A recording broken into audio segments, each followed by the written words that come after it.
You're not Joe Biden, you're not Donald Trump, but nothing comes to mind that you would do differently? Let me be very clear. My presidency will not be a continuation of Joe Biden's presidency. Jocelyn Nungari, Rachel Morin, Laken Riley, they are young women who were brutally assaulted and killed by some of the men who were released at the beginning of the administration, well before a negotiated bipartisan bill. Former President Clinton actually referred to Laken Riley Sunday campaigning for you in Georgia, saying if those men had been properly vetted, Laken Riley probably would not have been killed. So if it wouldn't have happened, this is well before any negotiation. This is well before Donald Trump got involved in the politics. Because, okay, let's just pause. Laken Riley, of course, unfortunately was by an illegal alien on UGA's campus, Athens, Georgia. May she rest in peace. Now, Bill Clinton was in Georgia and said out of his own mouth that if that illegal alien had been properly vetted, meaning not let into the country while he was already a criminal beforehand, then maybe Laken Riley wouldn't have died. Actually, we know she wouldn't have died because he wouldn't have been here. You had a case in Georgia not very long ago, didn't you? They made an ad about a young woman who'd been by an immigrant. Yeah, well, if they'd all been properly vetted, that probably wouldn't have happened. Now, Kamala and her cronies want to blame Trump for the bill and all this dumb stuff. But before any kind of bill, before anything, the Biden-Harris administration, opened the border up and allowed him to come in. So how are you going to try to blame Trump for a thing that you did, Kamala? Let's hear her response. This is a specific policy decision by your administration to release these men into the country. So what I'm saying to you, do you owe Brett, those families an apology? Let me just say, first of all, those are tragic cases. There's no question about that. There is no question about that. And I can't imagine the pain that the families of those victims have experienced for a loss that should not have occurred. So that is true. It is also true that if a border security had actually been passed 9 months ago, it would be 9 months that we would have had more border agents at the border, more support for the folks who are working around the clock trying to hold it all together. Madam Vice President. To ensure that no future harm would occur. And this election in 20 days will determine whether we have a president of the United States who actually cares more about fixing a problem, even if it is not to their political advantage in an election, because there was a solution, Brett. Madam Vice President, it was a policy decision in the early part of your administration. Exactly. True. Now, I do see the pearl earrings, of course. The earring you see right there is always there. It's ever present. Different outfits, different jewelry aside from the earring. That at least one earring is always there. Always. And again, she wants to divert from the question, which was, hey, your decision early in the administration is what caused this to happen. The guy you're speaking of, or the guy we're speaking of that killed Laken Riley, came in under the Biden-Harris administration before any kind of bill was even the question. And the bill, listen, all they did was break the border and then hold it hostage with the bill with all kind of pork and other stuff in it. All right. There was no need for a bill before they came in. Look, and I hate that they reversed all of what Trump did to keep the border secure. Then they say it's Trump's fault for the border not being secure. Make that make sense. Make it make sense. Let's keep on going here. A number of experts thought you would say China. The FBI director had said that. But you said Iran. If that's the case, what do you say to critics who look at the actions of your administration and say you're not acting like Iran is the number one threat? Well, I will tell you most recently, whether it was in April or in October, in the several hours on each occasion that Iran posed a threat to Israel, I was there. Most recently in the Situation Room, in the most recent attack, working with the heads of our military and doing what America must always do to defend and to support Israel in its requirement to defend itself. and to give American support to be able to allow Israel to have the resources to defend itself against attack, including from Iran and Iran's terrorist proxies in the region. Right. And that but those is proxies. And What is she saying here? Like, she's hard to follow. I don't know what it is. I don't understand. Like, I don't understand why it's difficult to follow what she's saying. She's just not speaking properly, or she's just saying words that don't really go together. When you're speaking or writing and you formulate a thought in your mind, it needs to be a clear thought, cohesive.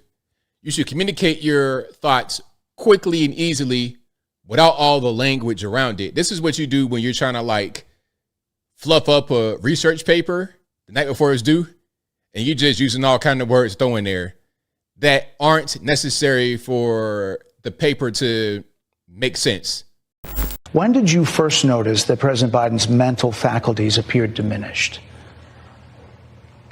Joe Biden, I have watched from the Oval Office to the Situation Room, and he has the judgment and the experience to do exactly what he has done and make. But when did his mental faculties diminish? When did you see that? Because everybody sees it. You can't act like you didn't. We just saw him have to get walked to the podium by a lady that might be 60 years old herself. So when did his faculties diminish? When did you see that? Because obviously you are the nominee right now, although you shouldn't be. Nobody voted for you. Everybody voted for Joe Biden. But his faculties are so diminished they had to replace him with you in a completely undemocratic process. So let's please stop filibustering, Kamala, and get down to the nitty gritty. Let's get down to meat and potatoes. Making very important decisions on behalf of the American people. There were no concerns raised? Brett, Joe Biden is not on the ballot. I understand. And Donald Trump But is, you talked about it. And Donald Trump after George Clooney said within a few minutes of talking to President Biden at a fundraiser that he thought this was not the same Joe Biden that we saw on the debate stage. Donald Trump is on the ballot. I understand. You met with him at least once a week for 3.5 years. You didn't have any concerns? I think the American people have a concern about Donald Trump, which is why the people who know him best, including leaders of our national security community, have all spoken out, even people who worked for him in the Oval Office. Yikes. Yikes, yikes, yikes. Let's keep on walking.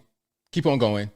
Why, if he's as bad as you say, that half of this country is now supporting this person who could be the 47th president of the United States? Why is that happening? This is an election for president of the United States. It's not supposed to be easy. That wasn't, he didn't ask you, why is it hard or why isn't it easy? The question was, you say this man's so bad. Orange man bad, right? That's your stance, right, Ms. Harris?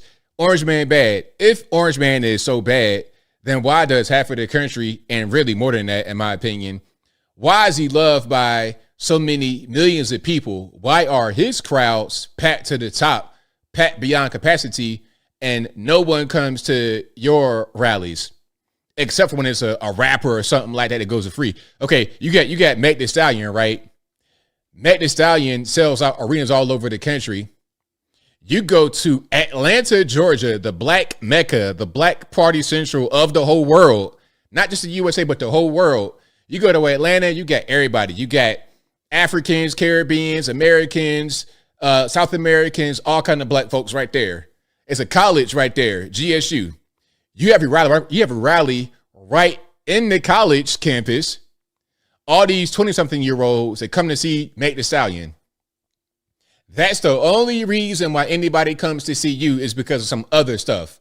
Bon Iver, Meg Thee Stallion, or whatever. You got the craziest faces. I try not to give you like, I try not to pause on the bad frame, but there's not many good frames.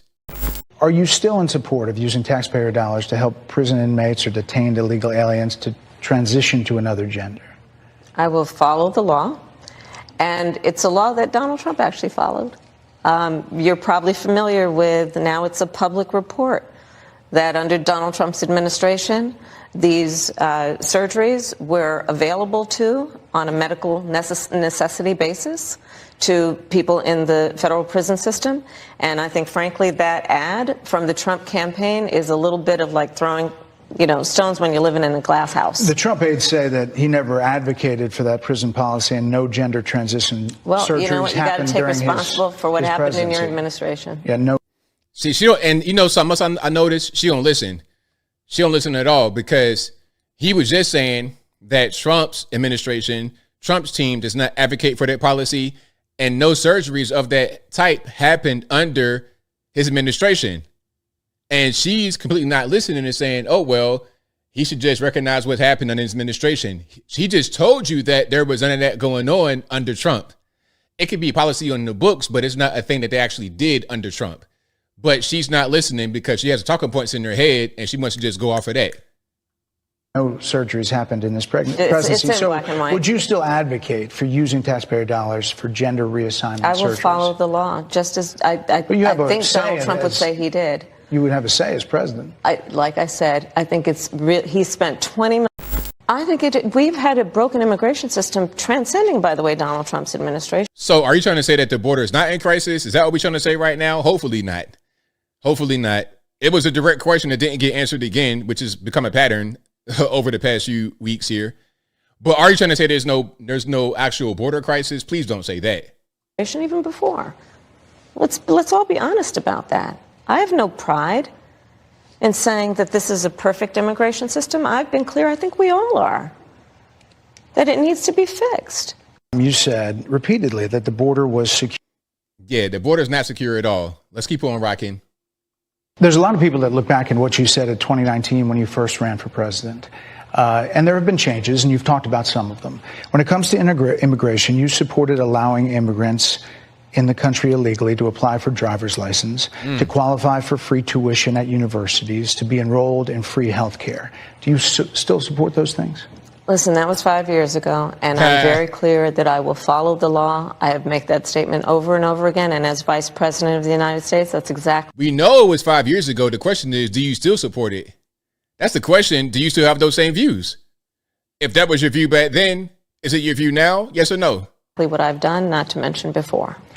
If that's the case, you chose a running mate, Tim Walz, governor of Minnesota, who signed those very things into state law. So do you support that? We are very clear, and I am very clear, as is Tim Walz, that we must support and enforce federal law, and that is exactly what we. Wow. Wow, wow, wow.